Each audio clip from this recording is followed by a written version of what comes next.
Bismillahirrahmanirrahim. Assalamualaikum warahmatullahi wabarakatuh. Alhamdulillahi wassalatu wassalamu ala rasulillah wa ala alihi wa sahbihi wa mawalah wa la hawla wa la quwwata illa billahi wa ba'du.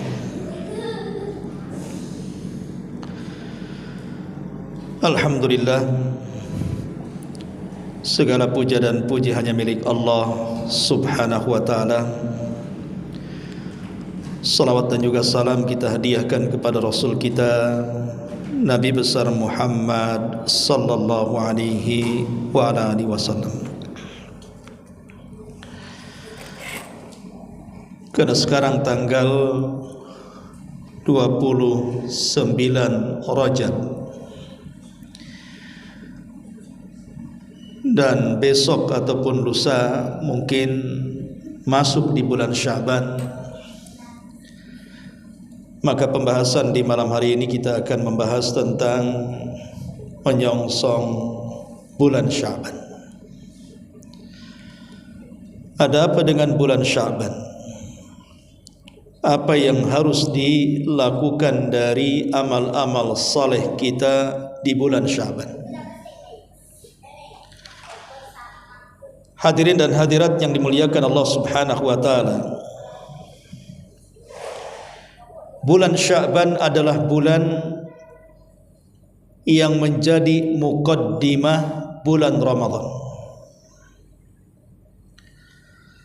Seorang muslim apabila masuk di bulan Sya'ban, maka kerinduan untuk berjumpa dengan Ramadan itu semakin menguat.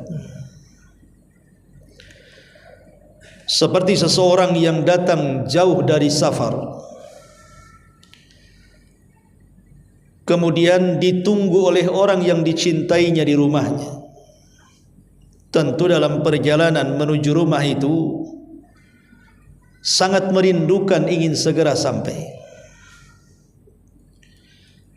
Begitulah orang-orang yang beriman kalau datang bulan Sya'ban, maka mereka sangat merindukan segera berjumpa dengan Ramadan. Makanya para ulama senantiasa berdoa kepada Allah subhanahu wa ta'ala 6 bulan sebelum Ramadan mereka ingin berjumpa dengan Ramadan. Dan kalau sudah lewat Ramadan, 6 bulan setelahnya mereka berdoa agar seluruh ibadah di bulan Ramadan diterima Allah subhanahu wa ta'ala. Makanya di masyarakat juga sering kita mendengar doa Allahumma barik fir Rajab wa Sya'ban wa ballighna Ramadan. Ya Allah, berkahi kami di bulan Rajab dan Sya'ban, sampaikan usia kami di bulan Ramadan. Karena betapa banyak di antara saudara-saudara kita yang ketika masuk Ramadan tidak sempat ketemu di bulan Ramadan karena meninggal sebelum datang bulan Ramadan. Makanya kita berharap dan berdoa kepada Allah subhanahu wa ta'ala agar kita bisa menjumpai Ramadan di tahun ini. Karena bagaimanapun dahulu di zaman Nabi SAW ada 2 orang bersahabat atau sama-sama bersaudara. Yang satu mati syahid, meninggal dalam peperangan, tapi yang satu meninggal 1 tahun setelahnya, dan 1 tahun setelahnya tepat di bulan Ramadan.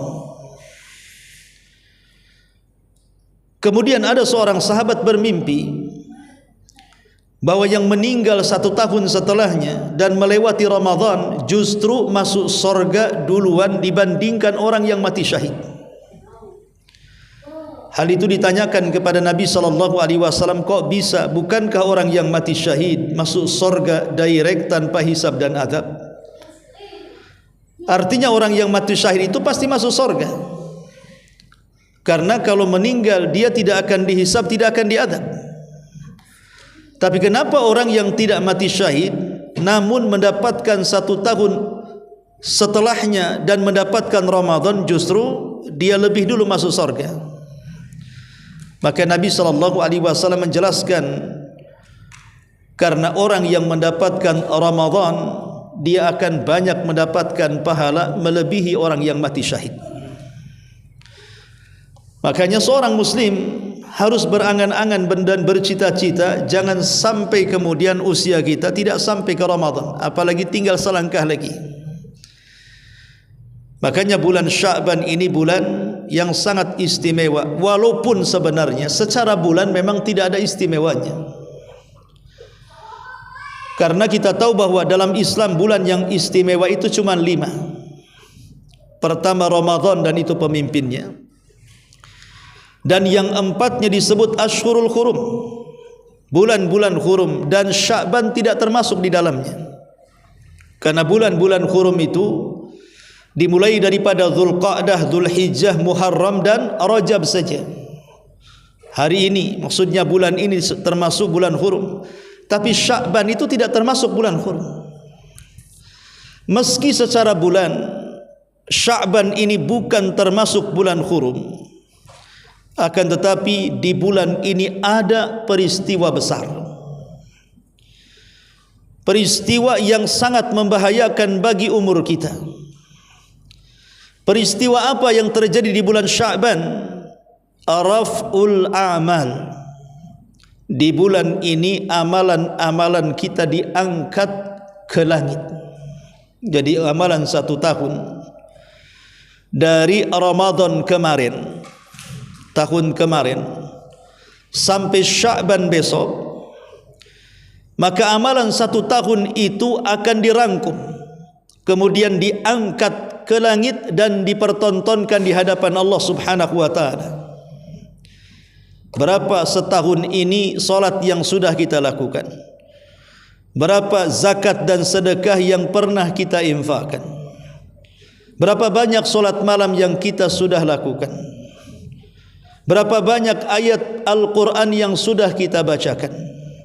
Berapa zikir, berapa silaturahim, berapa birrul walidain? Sebutkan dari seluruh amal hati, badan dan lisan. Itu akan dikumpulkan di bulan Sya'ban, kemudian catatannya akan dinaikkan dan diperlihatkan di hadapan Allah Subhanahu wa ta'ala. Maka beruntunglah kalau dalam catatan kita ini penuh dengan istighfar. Nabi mengatakan, tuba liman fi sahifatihi istighfaran katsira. Beruntunglah orang-orang yang memenuhi catatan-catatannya dengan memperbanyak istighfar. Maka penuhilah amalan-amalan saleh ini sebelum amalan kita diangkat dan diperlihatkan di hadapan Allah Subhanahu wa ta'ala. Makanya dalam sebuah hadis dari Usamah ibn Zaid radhiyallahu anhu, ketika Nabi SAW banyak sekali melakukan puasa sunnah di bulan Sya'ban melebihi bulan-bulan yang lainnya. Jadi Nabi itu tidak pernah memperbanyak puasa sunnah hampir 1 bulan setiap hari, kecuali di bulan Sya'ban. Kalau Ramadan jelas itu kan puasa wajib 1 bulan. Saya cerita puasa sunnah.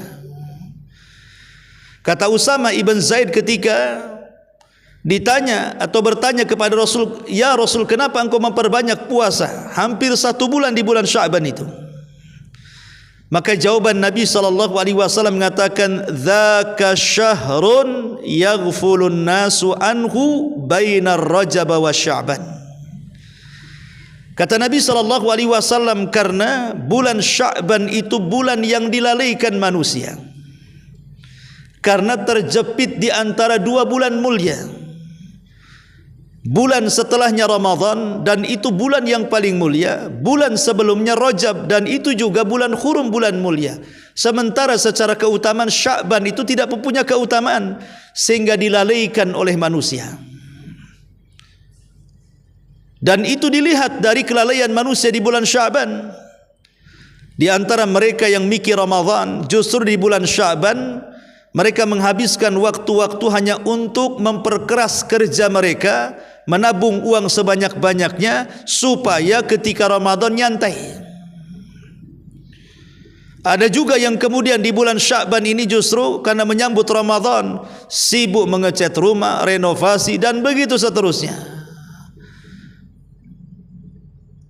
Justru di bulan yang dilalaikan manusia itu, kalau seandainya kita habiskan untuk ibadah kepada Allah Subhanahu wa taala, kaedahnya adalah ketika kita ingat Allah di saat manusia lalai, maka Allah Subhanahu wa taala pasti akan memberikan pahala lebih kepada kita. Contoh sederhana, salat duha. Salat duha ini adalah disyariatkan saat manusia sedang lalai. Kenapa lalai? Karena biasanya manusia mulai jam 6 sudah bangun, kemudian mandi, kemudian menggunakan pakaian bersih, kemudian berangkat ke tempat pekerjaannya, ramai di jalan-jalan, kemudian sampai di tempat kerja mereka sibuk kerja sampai zuhur, baru kemudian mereka istirahat.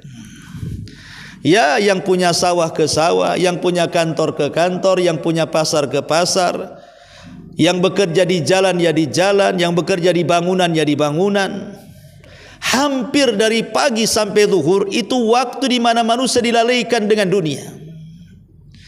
Lah ketika manusia lalai dengan dunia, sibuk mencari maisha dan pekerjaan serta uang yang dicarinya, tiba-tiba kita keluar dari kesibukan manusia, kemudian kita melaksanakan salat duha.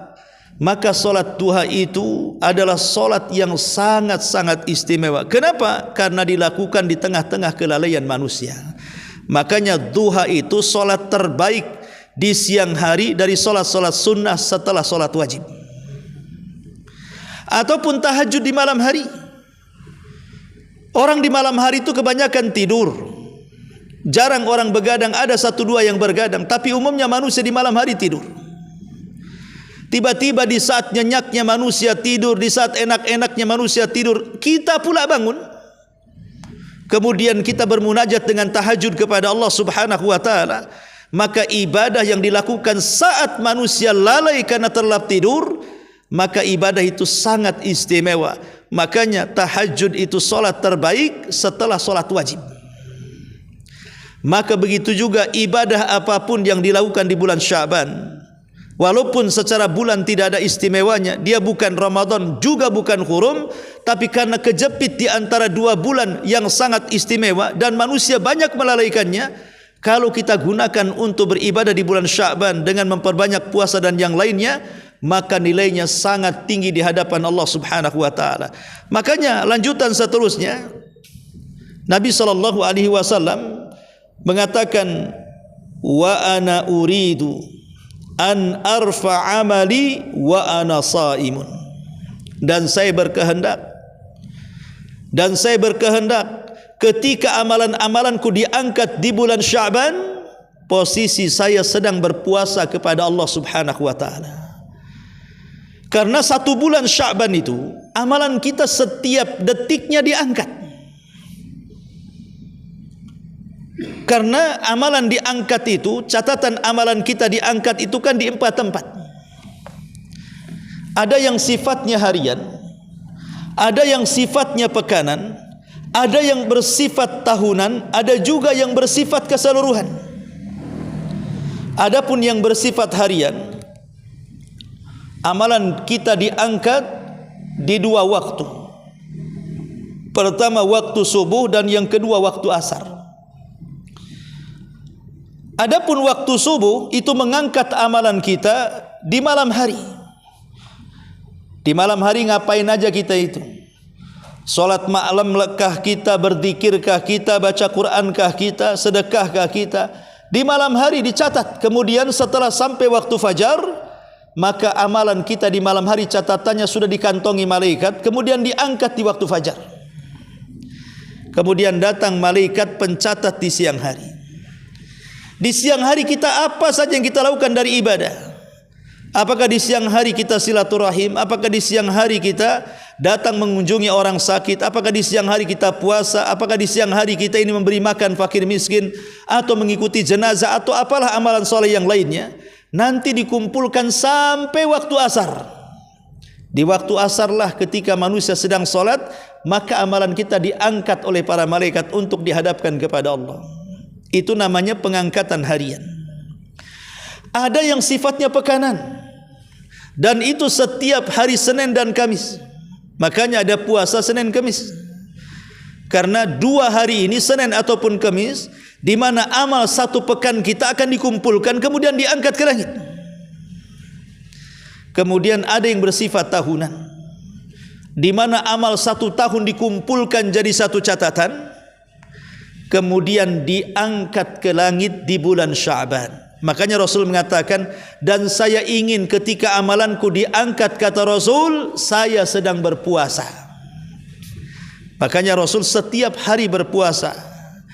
Boleh puasa setiap hari di bulan Sya'ban, dari tanggal 1 Sya'ban sampai akhir Sya'ban, tapi jangan disamakan dengan Ramadan. Kalau Ramadan kan full 1 bulan, tapi berhentilah di tanggal 27 Sya'ban. Karena tanggal 8 dan tanggal 9 menjelang Ramadan disebut hari yang diragukan. Nabi SAW mengatakan, barang siapa berpuasa di hari yang diragukan, maka dia telah bermaksiat kepada Abul Qasim Nabi SAW. Jadi kalaupun ingin puasa setiap hari di bulan Sya'ban, maka puasalah sampai tanggal 27 saja. Jangan dihabiskan, jangan menyerupai puasa wajib. Kalau yang ingin berpuasa, terutama ibu-ibu yang punya hutang Ramadan, ini kesempatan untuk mengqadha Ramadan. Yang punya hutang Ramadan ini kesempatan untuk mengqadha Ramadan. Ataupun bagi yang tidak pernah puasa sebelumnya, untuk melatih rasa lapar perut kita di bulan Ramadan, latihlah di bulan Sya'ban. Kalau di bulan Sya'ban kita melatih puasa Senin, Kamis, Daud dan yang semacamnya, maka masuk Ramadan kita sudah ada persiapan perut kita dengan puasa sebulan. Karena Nabi SAW berpuasa hampir 1 bulan di bulan Sya'ban, puasa sunnah. Alasannya cuma 1, karena ketika amalanku diangkat, kata Rasul, aku sedang berpuasa kepada Allah Subhanahu wa taala. Ma'asyiral muslimin wal muslimat rahimakumullah. Baik, kita akan membahas beberapa poin di bulan Sya'ban ini. Poin pertama yang harus kita lakukan, bicara soal al-iktsar minas saumi fi Sya'ban. Pertama, anjuran memperbanyak puasa di bulan Sya'ban. Dalam hadis Aisyah radhiyallahu anha, beliau mengatakan, kana ahabbus syuhur ila Rasulillah sallallahu alaihi wasallam an yasumahu Sya'ban thumma yasiluhu bi Ramadan. Kata Aisyah radhiyallahu anha, adalah Nabi sallallahu alaihi wasallam dari sekian banyak bulan yang berlalu dalam setahun itu, yang paling dicintai Nabi sallallahu alaihi wasallam adalah bulan di mana Rasul berpuasa yang dilanjutkan puasanya sampai Ramadan. Artinya bulan yang dilanjutkan setelahnya Ramadan berarti sebelumnya Sya'ban. Berarti Sya'ban itu adalah bulan yang sangat dicintai Rasul untuk berpuasa di dalamnya, puasa sunnah. Makanya disebutkan dalam hadis tadi, Usama ibn Zaid ketika ditanya, ya Rasulullah, lam araka tasumu syahran minasyuhuri ma tasumu min Sya'ban. Rasul, aku tidak pernah melihat engkau berpuasa hampir 1 bulan, maksudnya puasa sunnah, seperti kau berpuasa di bulan Sya'ban. Maka Nabi SAW mengatakan, ya, karena bulan itu dilalaikan manusia, dan saya ingin ketika amalanku diangkat saya sedang berpuasa. Maka yang pertama, perbanyak puasa di bulan Sya'ban. Yang kedua, raf'ul a'mal ilallah. Bahwa bulan Sya'ban ada peristiwa besar pengangkatan amalan kita di sisi Allah. Karena bulan Sya'ban adalah bulan pengangkatan amalan kita di sisi Allah, maka perbanyak amal saleh di bulan Sya'ban ini, supaya saat diangkat hari ini, detik ini, menit ini, jam ini, hari ini di bulan Sya'ban, maka kita sedang beramal saleh dan Allah sedang melihatnya. Karena mumpung kita ini masih bisa beramal. Kalau seandainya kita sudah meninggal, maka catatan amalan yang keempat yang tadi saya sebutkan, Ada harian, ada pekanan, ada tahunan, ada secara keseluruhan. Itu kapan? Saat meninggal dunia. Saat meninggal dunia maka seluruh catatan kita akan dinaikkan. Kalau dia ruhnya seorang mukmin, maka akan dibukakan pintu langit pertama, kedua, ketiga sampai ketujuh, sampai akhirnya ruh ini diperjumpakan dengan Allah. Kemudian amal solehnya, catatannya ngikuti di bawahnya sambil diangkat ke langit. Ketika berjumpa dengan Allah, maka malaikat pembawa ruhnya seorang mukmin dikatakan, kembalikan ruhnya ke dalam jasadnya ke bumi, tapi biarlah catatan amalnya diangkat sampai ke tempat yang paling tinggi di sorga. Dan itu akhir pengangkatan catatan manusia di dunia dengan adanya kematiannya. Artinya kalau kita ini masih hidup dan bulan Sya'ban ini kita tidak tahu apakah ini bulan akhir daripada bulan usia kita, maka ini kesempatan untuk memperbanyak amal saleh. Mudah-mudahan saat diangkat amal kita ini, mungkin sebagian kita sedang puasa, mungkin sebagian kita sedang solat, mungkin sebagian kita sedang sedekah, mungkin sebagian kita sedang silaturahim, mungkin sedang birrul walidain, sedang berzikir, dan begitu seterusnya. Dan itu sangat dicintai Allah Subhanahu wa ta'ala. Ma'asyiral muslimin wal muslimat rahimakumullah. Kemudian yang ketiga, ihya'u mawasimil ghaflah. Bulan Sya'ban ini adalah bulan di mana kita menghidupkan bulan yang dilalaikan manusia.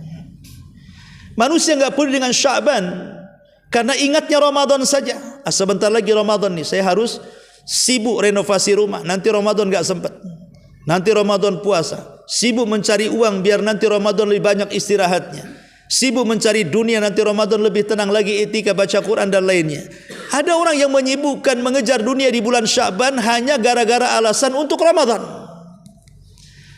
Padahal Sya'ban secara bulan memang tidak ada keutamaan, tapi ini bulan yang dilalaikan manusia. Maka musim-musim yang dilalaikan manusia jangan sampai kemudian kita terbuai dengan kelalaian manusia. Biarkan manusia lalai di bulan Sya'ban, kita jangan lalai. Ini yang ketiga. Kemudian yang keempat, bulan Sya'ban adalah bulan Syahrul Qurra. Sebagian ulama mengatakan Sya'ban ini adalah Syahrul Qurra, bulannya para pembaca Quran. Makanya dahulu para ulama salaf di zaman dahulu, kalau datang bulan Sya'ban, contoh umpamanya Imam Anas ibn Malik, sahabat Anas ibn Malik radhiyallahu anhu, beliau mengatakan kanal muslimun idza dakhala Sya'ban. Dahulu kata Anas, maksudnya para sahabat, apabila masuk di bulan Sya'ban, akabbu alal masahif faqara'ahu, maka kebanyakan mereka kemudian membuka mushaf-mushaf mereka. Walaupun mereka hafal Quran, mereka tetap memegang mushaf-mushaf mereka. Kemudian mereka membaca Al-Quran selama bulan Sya'ban. Wa akhraju zakata amwalihim, dan kebanyakan mereka di bulan Sya'ban banyak yang mengeluarkan zakat-zakat mereka.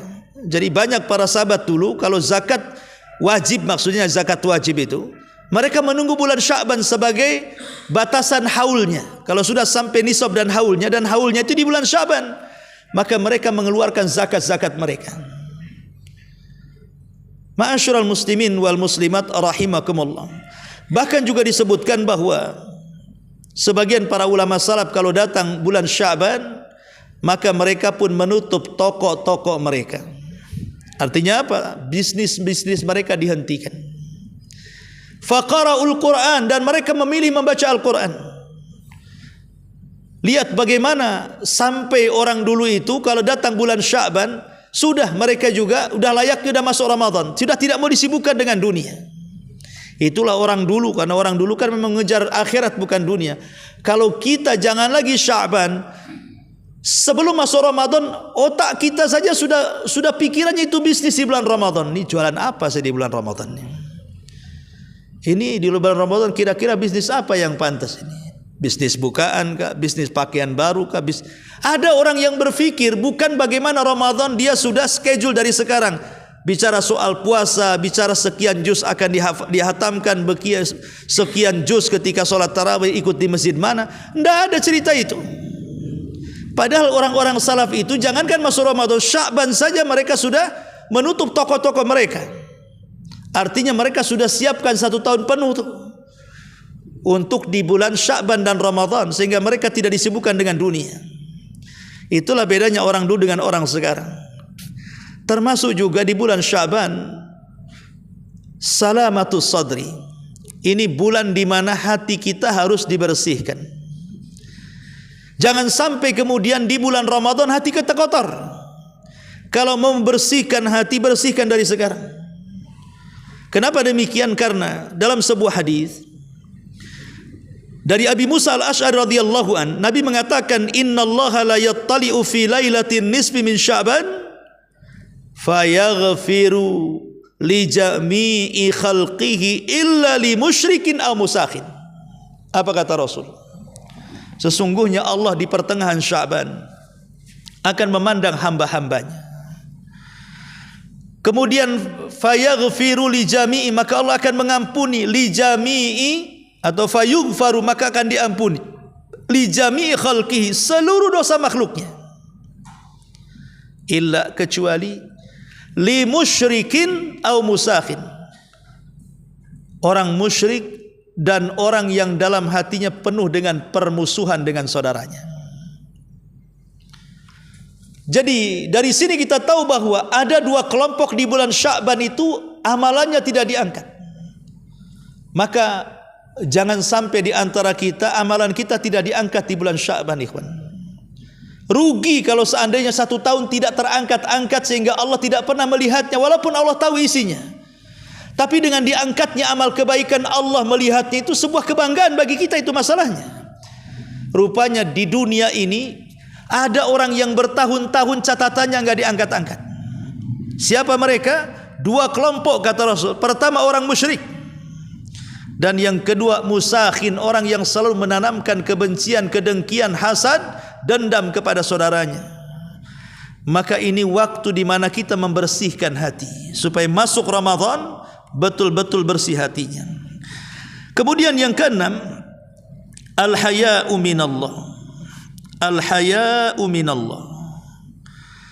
Rasa malu itu adalah anugerah yang datang dari Allah Subhanahu wa taala. Ketika Nabi SAW mengatakan, fa ana uhibbu an yurfa amali wa ana shaim, dan saya cinta kalau seketika amalanku diangkat saya sedang berpuasa. Menunjukkan apa? Rasa malunya Nabi SAW. Jangan sampai di bulan diangkatnya amalan dia tidak berbuat apa-apa. Dia malu dengan Allah Subhanahu wa taala. Dan ini patut akhlak Nabi SAW ditiru oleh kita, agar kita jangan sampai tidak memiliki rasa malu dengan Allah Subhanahu wa taala. Ini kesempatan amalan kita diangkat. Masa kita tidak malu kalau amalan kita sedikit? Masa kita tidak malu kalau amalan kita tidak banyak, kalau amalan kita asal-asalan?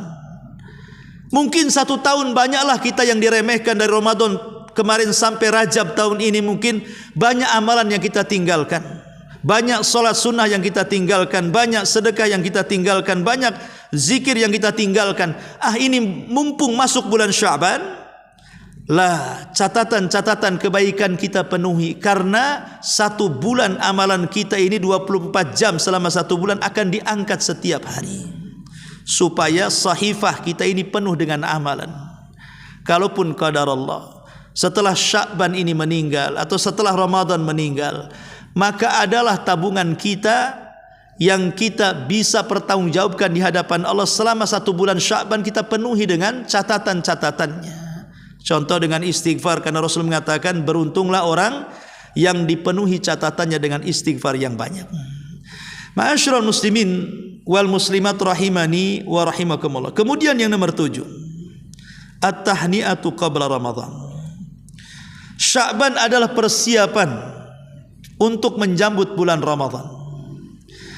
Makanya disebutkan oleh para ulama bahwa ar-Rajabu syahru zar'in, wa Sya'banu syahru syakin, wa Ramadhanu syahru qatfin. Rajab adalah bulan menanam, Sya'ban adalah bulan mengairi, Ramadan bulan hanya memetik hasil. Kalau di bulan Sya'ban ini kita tidak mengairi ibadah-ibadah itu, memupuk ibadah-ibadah itu dengan baik, maka di bulan Ramadan dipastikan kualitas ibadah kita tidak baik. Maka seorang muslim yang cerdas, dia harus berfikir bahwa apa sih rutinitas di bulan Ramadan itu? Oh puasa, oh qiyamul lail, oh baca Quran, oh sedekah umpamanya kan. Maka ibadah-ibadah rutinitas itu sudah kita mulai di bulan Sya'ban. Ibaratnya kalau olahraga itu ada pemanasannya. Petinju saja ada pemanasannya. Orang bulu tangkis juga ada pemanasannya. Orang sepak bola saja ada pemanasannya.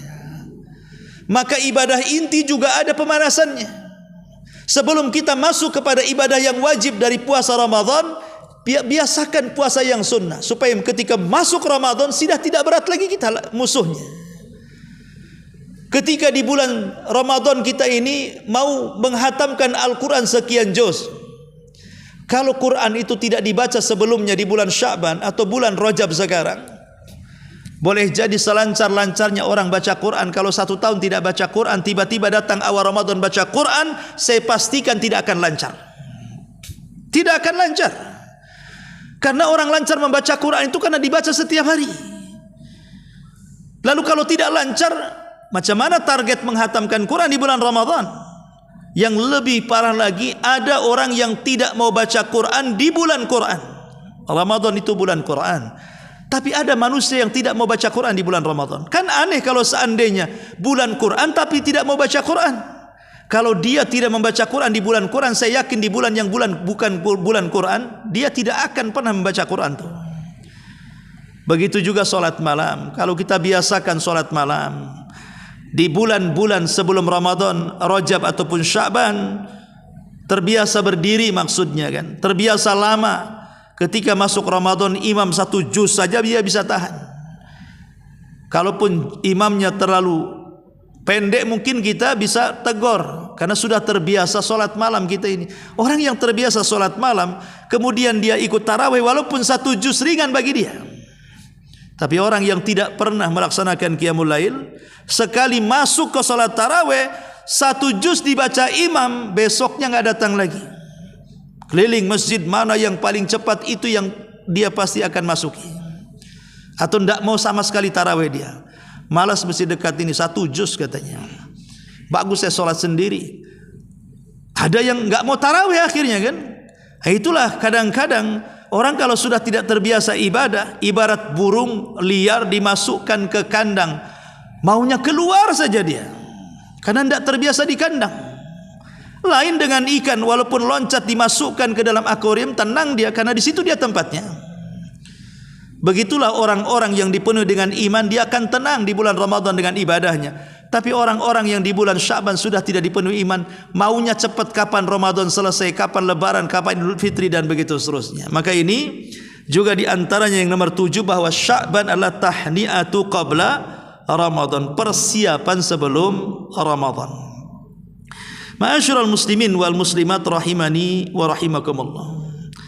Dan yang selanjutnya adalah jahid nafsak. Kalau begitu,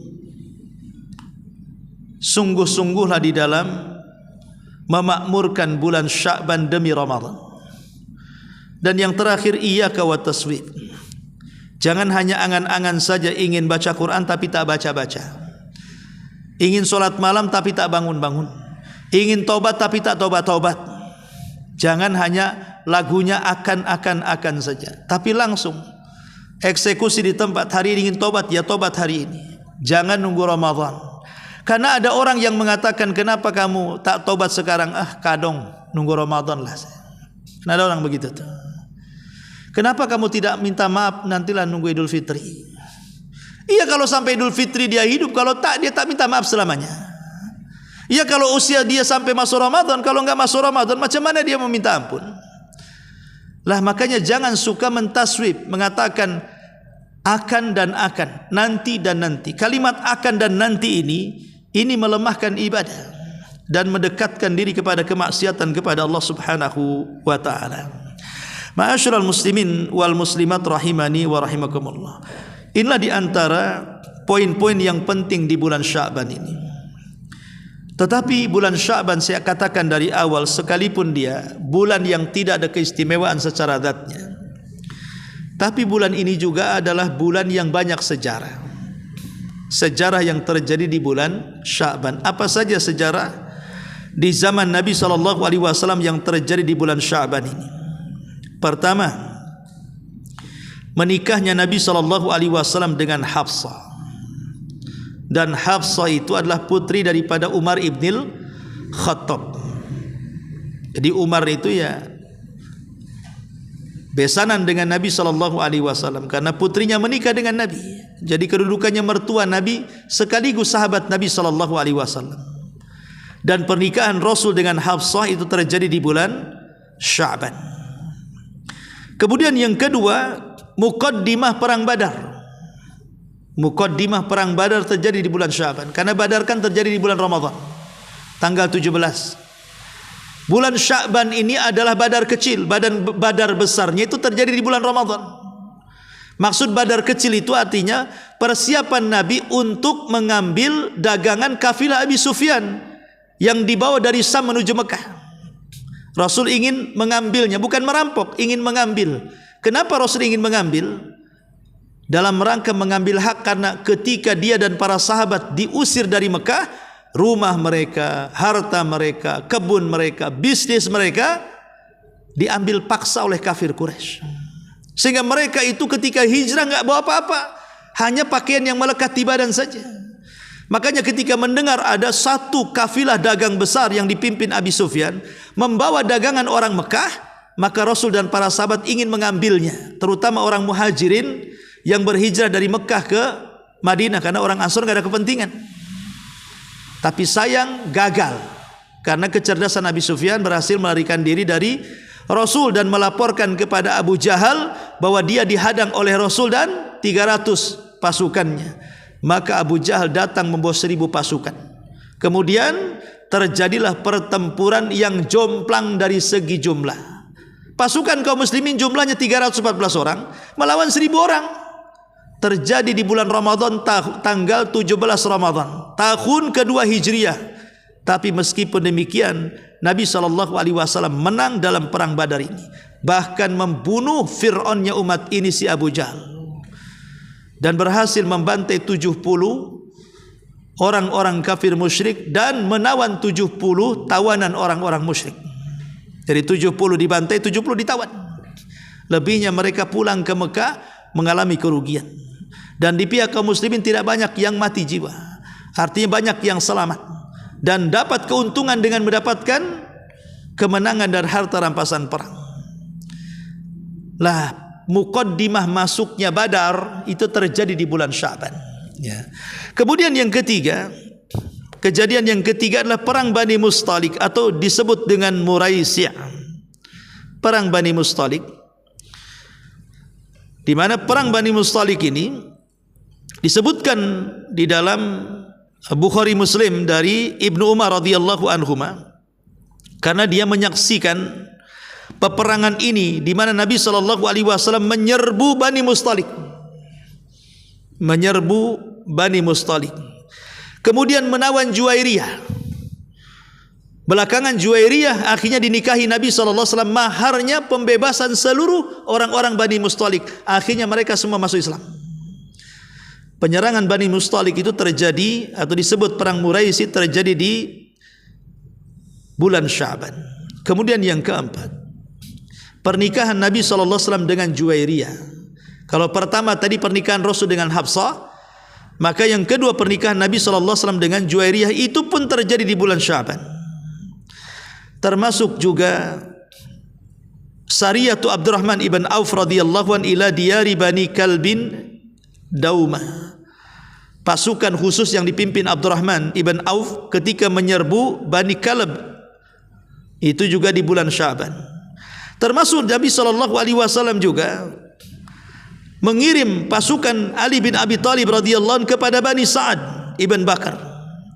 Kemudian juga Rasul mengirim pasukan khusus Umar ibn Khattab radhiyallahu anhu ke daerah Turbah. Itu pun terjadi di bulan Sya'ban.